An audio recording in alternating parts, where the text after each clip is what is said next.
دعوت و تبلیغ کا کام پورا ہو گیا اور اللہ کی الوحیت کے اثبات، اس کے ماسوا کی الوحیت کی نفی اور محمد رسول اللہ صلی اللہ علیہ وسلم کی رسالت کی بنیاد پر ایک نئے معاشرے کی تعمیر و تشکیل وجود میں آ گئی۔ اب گویا غیبی ہاتف آپ کے قلب و شعور کو یہ احساس دلا رہا تھا کہ دنیا میں آپ کے قیام کا زمانہ اختتام کے قریب ہے۔ چنانچہ آپ نے حضرت معاذ بن جبل رضی اللہ تعالیٰ عنہ کو 10 ہجری میں یمن کا گورنر بنا کر روانہ فرمایا تو رخصت کرتے ہوئے فرمایا: اے معاذ، غالباً تم مجھ سے میرے اس سال کے بعد نہ مل سکو گے، بلکہ غالباً میری اس مسجد اور میری قبر کے پاس سے گزرو گے۔ اور حضرت معاذ یہ سن کر رسول اللہ صلی اللہ علیہ وسلم کی جدائی کے غم سے رونے لگے۔ در حقیقت اللہ چاہتا تھا کہ اپنے پیغمبر کو اس دعوت کے ثمرات دکھلا دے جس کی راہ میں آپ نے 20 برس سے زیادہ عرصہ تک طرح طرح کی مشکلات اور مشقتیں برداشت کی تھیں، اور اس کی صورت یہ ہو کہ آپ حج کے موقع پر اطراف مکہ میں قبائل عرب کے افراد و نمائندگان کے ساتھ جمع ہوں، پھر وہ آپ سے دین کے احکام و شریعہ حاصل کریں اور آپ ان سے یہ شہادت لیں کہ آپ نے امانت ادا کر دی، پیغام رب کی تبلیغ فرما دی اور امت کی خیر خواہی کا حق ادا فرما دیا۔ اس مشیت عزیزی کے مطابق نبی کریم صلی اللہ علیہ وسلم نے جب اس تاریخی حج مبرور کے لیے اپنے ارادے کا اعلان فرمایا تو مسلمانان عرب جوق در جوق پہنچنا شروع ہو گئے۔ ہر ایک کی آرزو تھی کہ وہ رسول اللہ صلی اللہ علیہ وسلم کے نقش کو پا سکے، اپنے لیے نشان راہ بنائے اور آپ کی اقتدا کرے۔ پھر سینجر کے دن، جبکہ ذی قعدہ میں 4 دن باقی تھے، رسول اللہ صلی اللہ علیہ وسلم نے کوچ کی تیاری فرمائی، بالوں میں کنگھی کی، تیل لگایا، تہبند پہنا، چادر اوڑھی، قربانی کے جانوروں کو کلاوہ پہنایا اور ظہر کے بعد کوچ فرما دیا اور عصر سے پہلے ذوالحلیفہ پہنچ گئے۔ وہاں عصر کی نماز 2 رکعت پڑھی اور رات بھر خیمہ زن رہے۔ صبح ہوئی تو صحابہ کرام سے فرمایا: رات میرے پروردگار کی طرف سے ایک آنے والے نے آ کر کہا، اس مبارک وادی میں نماز پڑھو اور کہو حج میں عمرہ ہے۔ پھر ظہر کی نماز سے پہلے آپ نے احرام کے لیے غسل فرمایا۔ اس کے بعد حضرت عائشہ رضی اللہ تعالیٰ عنہ نے آپ کے جسم اطہر اور سر مبارک میں اپنے ہاتھ سے زریرہ اور مشک امیز خوشبو لگائی۔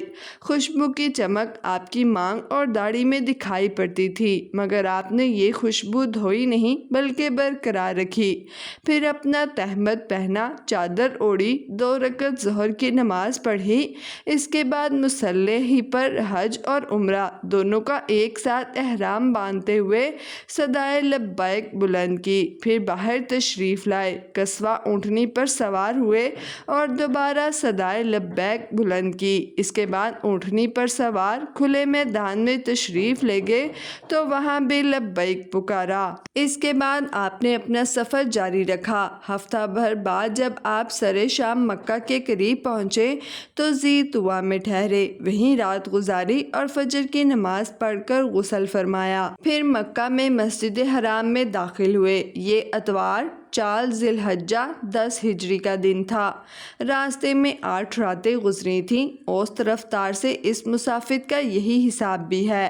مسجد حرام پہنچ کر آپ نے پہلے خانہ کعبہ کا طواف کیا، پھر صفا مروہ کے درمیان سعی کی، مگر احرام نہیں کھولا کیونکہ آپ نے حج و عمرے کا احرام ایک ساتھ باندھا تھا اور اپنے ساتھ ہدیٰ قربانی کے جانور لائے تھے۔ طواف و سعی سے فارغ ہو کر آپ نے بالائے مکہ میں حجون کے پاس قیام فرمایا، لیکن دوبارہ طواف حج کے سوا کوئی اور طواف نہیں کیا۔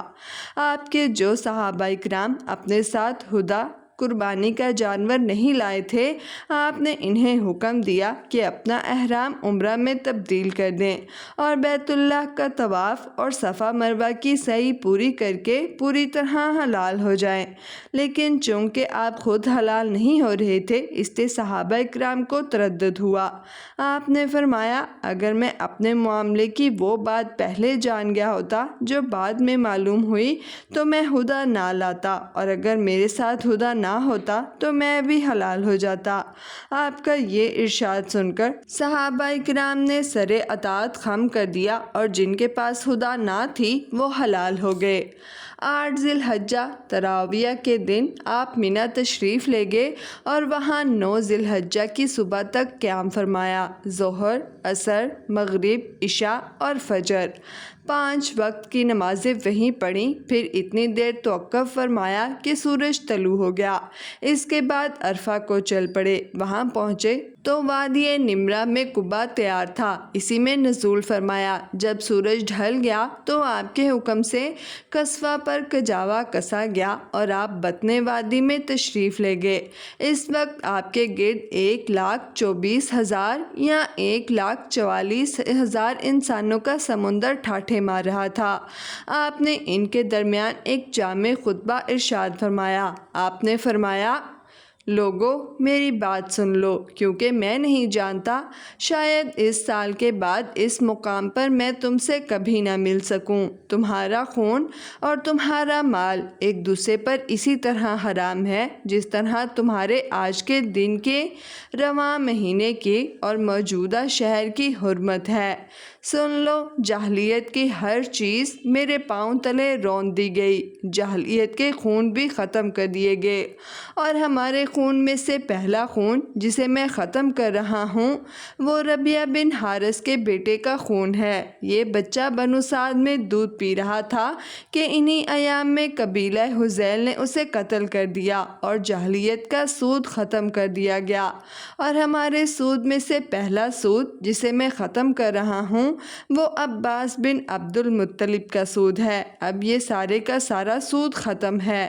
ہاں، عورتوں کے بارے میں اللہ سے ڈرو، کیونکہ تم نے انہیں اللہ کی امانت کے ساتھ لیا ہے اور اللہ کے کلمے کے ذریعے حلال کیا ہے۔ ان پر تمہارا حق یہ ہے کہ وہ تمہارے بستر پر کسی ایسے شخص کو نہ آنے دے جو تمہیں گوارا نہیں۔ اگر وہ ایسا کریں تو تم انہیں مار سکتے ہو، لیکن سخت مار نہ مارو، اور تم پر ان کا حق یہ ہے کہ تم انہیں معروف کے ساتھ کھلاؤ اور پہناؤ، اور میں تم میں سے ایسی چیز چھوڑے جا رہا ہوں کہ اگر تم نے اسے مضبوطی سے پکڑے رکھا تو اس کے بعد ہرگز گمراہ نہ ہوگے، اور وہ ہے اللہ کی کتاب۔ لوگو یاد رکھو، میرے بعد کوئی نبی نہیں اور تمہارے بعد کوئی امت نہیں، لہٰذا اپنے رب کی عبادت کرنا، 5 وقت کی نماز پڑھنا، رمضان کے روزے رکھنا، خوشی خوشی اپنے مال کی زکوٰۃ دینا، اپنے پروردگار کے گھر کا حج کرنا اور اپنے حکمرانوں کی اطاعت کرنا۔ ایسا کرو گے تو اپنے پروردگار کی جنت میں داخل ہوگے، اور تم سے میرے متعلق پوچھا جانے والا ہے تو تم لوگ کیا کہو گے؟ صحابہ نے کہا، ہم شہادت دیتے ہیں کہ آپ نے تبلیغ کر دی، پیغام پہنچا دیا اور خیر خواہی کا حق ادا فرما دیا۔ یہ سن کر آپ نے انگشت شہادت کو آسمان کی طرف اٹھایا اور لوگوں کی طرف جھکاتے ہوئے 3 بار فرمایا، اے اللہ گواہ رہ۔ آپ کے ارشادات کو ربیعہ بن امیہ بن خلف اپنی بلند آواز سے لوگوں تک پہنچا رہے تھے۔ جب آپ خطبے سے فارغ ہو چکے تو اللہ عز و جل نے یہ آیت نازل فرمائی، اليوم اکملت لکم دینکم واتممت علیکم نعمتی ورضیت لکم الاسلام دینا۔ آج میں نے تمہارے لیے تمہارا دین مکمل کر دیا اور تم پر اپنی نعمت پوری کر دی اور تمہارے لیے اسلام کو بحیثیت دین پسند کر لیا۔ حضرت عمر رضی اللہ تعالیٰ عنہ نے یہ آیت سنی تو رونے لگے۔ دریافت کیا گیا، آپ کیوں رو رہے ہیں؟ فرمایا، اس لیے کہ کمال کے بعد زوال ہی تو ہے۔ خطبے کے بعد حضرت بلال رضی اللہ تعالیٰ عنہ نے اذان دی اور پھر اقامت کہی۔ رسول اللہ صلی اللہ علیہ وآلہ وسلم نے ظہر کی نماز پڑھائی۔ اس کے بعد حضرت بلال نے پھر اقامت کہی اور آپ نے عصر کی نماز پڑھائی اور ان دونوں نمازوں کے درمیان کوئی اور نماز نہیں پڑھی۔ اس کے بعد سوار ہو کر آپ جائے وقوف پر تشریف لے گئے۔ اپنی اونٹنی قصوہ کا شکم چٹانوں کی جانب کیا اور جبل مشاہ پیدل چلنے والوں کی راہ میں واقع ریتلے تودے کو سامنے کیا، پھر قبلہ رخ مسلسل اسی حالت میں وقوف فرمایا یہاں تک کہ سورج غروب ہونے لگا۔ تھوڑی زردی ختم ہوئی، پھر سورج کی ٹکیا غائب ہو گئی۔ اس کے بعد آپ نے حضرت اسامہ کو پیچھے بٹھایا اور وہاں سے روانہ ہو کر مزدلفہ تشریف لائے۔ مزدلفہ میں مغرب اور عشاء کی نمازیں 1 اذان اور 2 اقامت سے پڑھیں، درمیان میں کوئی نفل نماز نہیں پڑھی۔ اس کے بعد آپ لیٹ گئے اور طلوع فجر تک لیٹے رہے۔ البتہ صبح نمودار ہوتے ہی اذان و اقامت کے ساتھ فجر کی نماز پڑھی۔ اس کے بعد قصوہ پر سوار ہو کر مشاعر حرام تشریف لائے اور قبلہ رخ ہو کر اللہ سے دعا کی اور اس کی تکبیر و تحلیل اور توحید کے کلمات کہے۔ یہاں اتنی دیر تک ٹھہرے رہے کہ خوب اجالا ہو گیا۔ اس کے بعد سورج طلوع ہونے سے پہلے پہلے مینا کے لیے روانہ ہو گئے اور اب کی بار حضرت فضل بن عباس کو اپنے پیچھے سوار کیا۔ بطن محصر میں پہنچے تو سواری کو ذرا تیزی سے دوڑایا، پھر جوار درمیانی راستہ جمرہ کبریٰ پر نکلتا تھا، اس سے چل کر جمرہ کبریٰ پر پہنچے۔ اس زمانے میں وہاں ایک درخت بھی تھا اور جمرہ کبریٰ اس درخت کی نسبت سے بھی معروف تھا۔ اس کے علاوہ جمرہ کبریٰ کو جمرہ عقبہ اور جمرہ اولیٰ بھی کہتے ہیں۔ پھر آپ نے جمرہ کبریٰ کو 7 کنکریاں ماری، ہر کنکری کے ساتھ تکبیر کہتے جاتے تھے۔ کنکریاں چھوٹی چھوٹی تھیں جنہیں چٹکی میں لے کر چلایا جا سکتا تھا۔ آپ نے یہ کنکریاں بطن وادی میں کھڑے ہو کر ماری تھیں۔ اس کے بعد آپ قربان گاہ تشریف لے گئے اور اپنے دستے مبارک سے 63 اونٹ ذبح کیے، پھر حضرت علی رضی اللہ تعالیٰ عنہ کو سونپ دیا اور انہوں نے بقایا 38 اونٹ ذبح کیے۔ اس طرح 100 اونٹ کی تعداد پوری ہو گئی۔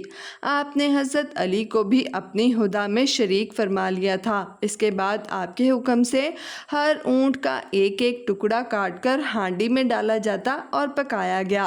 پھر آپ نے اور حضرت علی نے اس گوشت میں سے کچھ تناول فرمایا اور اس کا شوربہ پیا۔ بعد ازاں رسول اللہ صلی اللہ علیہ وآلہ وسلم سوار ہو کر مکہ تشریف لے گئے، بیت اللہ کا طواف فرمایا، اسے طواف افاضہ کہتے ہیں، اور مکہ ہی میں ظہر کی نماز ادا فرمائی۔ پھر چاہے زمزم پر بنو عبد المطلب کے پاس تشریف لے گئے اور حجاج اکرام کو زمزم کا پانی پلا رہے تھے۔ آپ نے فرمایا بنو عبد المطلب تم لوگ پانی کھینچو، اگر یہ اندیشہ نہ ہوتا کہ پانی پلانے کے اس کام میں لوگ تمہیں مغلوب کر دیں گے تو میں بھی تم لوگوں کے ساتھ کھینچتا۔ یعنی اگر صحابہ اکرام رسول اللہ صلی اللہ علیہ وآلہ وسلم کو خود پانی کھینچتے ہوئے دیکھتے تو ہر صحابہ خود پانی کھینچنے کی کوشش کرتا، اور اس طرح حجاج کو زمزم پلانے کا جو شرف بنو عبد المطلب کو حاصل تھا، اس کا نظم ان کے قابو میں نہ رہ جاتا۔ چنانچہ عبد المطلب نے آپ کو ایک ڈول پانی دیا اور آپ نے اس میں سے حسب خواہش پیا۔ آج یوم النحر تھا، یعنی ذی قعدہ کی 10 تاریخ تھی۔ نبی کریم صلی اللہ علیہ وآلہ وسلم نے آج بھی دن چڑھے چاشت کے وقت ایک خطبہ ارشاد فرمایا تھا۔ خطبے کے وقت آپ خچر پر سوار تھے اور حضرت علی آپ کے ارشادات صحابہ کو سنا رہے تھے۔ صحابہ اکرام کچھ بیٹھے اور کچھ کھڑے تھے۔ آپ نے آج کے خطبے میں بھی کل کی کئی باتیں دہرائیں۔ صحیح بخاری اور صحیح مسلم میں حضرت ابو بکر رضی اللہ تعالیٰ عنہ کا یہ بیان مروی ہے کہ نبی کریم صلی اللہ علیہ وآلہ وسلم نے ہمیں یوم النحر 10 ذی الحجہ کو خطبہ دیا، فرمایا زمانہ گھوم پھر کر اپنے اسی دن کی حد پر پہنچ گیا جس دن اللہ نے آسمان و زمین کو پیدا کیا تھا۔ سال 12 مہینے کا ہے، جن میں سے 4 مہینے حرام کے ہیں، 3 پے در پے یعنی ذی قعدہ، ذی الحجہ اور محرم، اور ایک رجب مضر جو جمادی الاخر اور شعبان کے درمیان ہے۔ آپ نے یہ بھی فرمایا کہ یہ کون سا مہینہ ہے؟ ہم نے کہا اللہ اور اس کے رسول بہتر جانتے ہیں۔ اس پر آپ خاموش رہے یہاں تک کہ ہم نے سمجھا آپ اس کا کوئی اور نام رکھیں گے، لیکن پھر آپ نے فرمایا کیا یہ ذی الحجہ نہیں ہے؟ ہم نے کہا کیوں نہیں؟ آپ نے فرمایا یہ کون سا شہر ہے؟ ہم نے کہا اللہ اور اس کے رسول بہتر جانتے ہیں۔ اس پر آپ خاموش رہے یہاں تک کہ ہم نے سمجھا آپ اس کا کوئی اور نام رکھیں گے، مگر آپ نے فرمایا کیا یہ بلد مکہ نہیں ہے؟ ہم نے کہا کیوں نہیں؟ آپ نے فرمایا اچھا تو یہ دن کون سا ہے؟ ہم نے کہا اللہ اور اس کے رسول بہتر جانتے ہیں۔ اس پر آپ خاموش رہے یہاں تک کہ ہم نے سمجھا آپ اس کا کوئی اور نام رکھیں گے، مگر آپ نے فرمایا کیا یہ یوم النحر قربانی کا دن یعنی 10 ذی الحجہ نہیں ہے؟ ہم نے کہا کیوں نہیں؟ آپ نے فرمایا اچھا تو سنو کہ تمہارا خون، تمہارا مال اور تمہاری آبرو ایک دوسرے پر ایسے ہی حرام ہے جیسے تمہارے اس شہر اور تمہارے اس مہینے میں تمہارے آج کے دن کی حرمت ہے، اور تم لوگ بہت جلد اپنے پروردگار سے ملو گے اور وہ تم سے تمہارے اعمال کے متعلق پوچھے گا۔ لہٰذا دیکھو میرے بعد پلٹ کر گمراہ نہ ہو جانا کہ آپس میں ایک دوسرے کی گردنیں مارنے لگو۔ بتاؤ کیا میں نے تبلیغ کر دی؟ صحابہ نے کہا ہاں۔ آپ نے فرمایا اے اللہ گواہ رہ، جو شخص موجود ہے وہ غیر موجود تک میری باتیں پہنچا دے، کیونکہ بعض وہ افراد جن تک یہ باتیں پہنچائی جائیں گی وہ بعض موجود سننے والے سے کہیں زیادہ ان باتوں کی دور بست کو سمجھ سکیں گے۔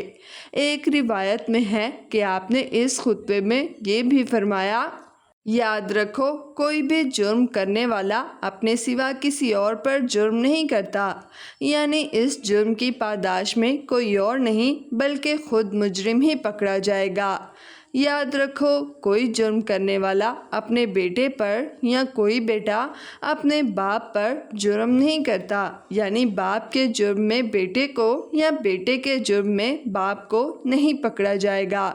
یاد رکھو شیطان مایوس ہو چکا ہے کہ اب تمہارے اس شہر میں کبھی بھی اس کی پوجا کی جائے، لیکن اپنے جن اعمال کو تم لوگ حقیر سمجھتے ہو ان میں اس کی اطاعت کی جائے گی اور وہ اسی سے راضی ہوگا۔ اس کے بعد آپ ایام تشریق 11، 12، 13 ذی الحجہ کو مینا میں مقیم رہے۔ اس دوران آپ حج کے مناسک بھی ادا فرما رہے تھے اور لوگوں کو شریعت کے احکام بھی سکھا رہے تھے، اللہ کا ذکر بھی فرما رہے تھے، ملت ابراہیمی کے سنن و ہدیٰ پر قائم بھی کر رہے تھے اور شرک کے آثار و نشانات کا صفایا بھی فرما رہے تھے۔ آپ نے ایام تشریق میں بھی ایک دن خطبہ دیا، چنانچہ سنن ابی داؤد میں بسند حسن مروی ہے کہ حضرت سارہ بنت بنہان رضی اللہ تعالیٰ عنہ نے فرمایا کہ رسول اللہ صلی اللہ علیہ وسلم نے ہمیں روز کے دن خطبہ دیا اور فرمایا کیا یہ ایام تشریق کا درمیانی دن نہیں ہے؟ آپ کا آج کا خطبہ بھی کل یوم النحر کے خطبے جیسا تھا، اور یہ خطبہ سورہ نصر کے نزول کے بعد دیا گیا تھا۔ ایام تشریق کے خاتمے پر دوسرے یوم النفر یعنی 13 ذی الحجہ کو نبی کریم صلی اللہ علیہ وسلم نے مینا سے کوچ فرمایا اور وادی ابطحہ کے خیف بن کنانہ میں فروکش ہوئے۔ دن کا باقی ماندہ حصہ اور رات وہیں گزاری اور ظہر، عصر، مغرب اور عشاء کی نمازیں وہیں پڑھیں۔ البتہ عشاء کے بعد تھوڑا سا سو کر اٹھے، پھر سوار ہو کر بیت اللہ تشریف لے گئے اور طواف وداع فرمایا، اور اب تمام مناسک حج سے فارغ ہو کر آپ نے سواری کا رخ مدینہ منورہ کی راہ پر ڈال دیا، اس لیے نہیں کہ وہاں پہنچ کر راحت فرمائیں، بلکہ اس لیے کہ اب پھر اللہ کی خاطر اللہ کی راہ میں ایک نئی جدوجہد کا آغاز فرمائیں۔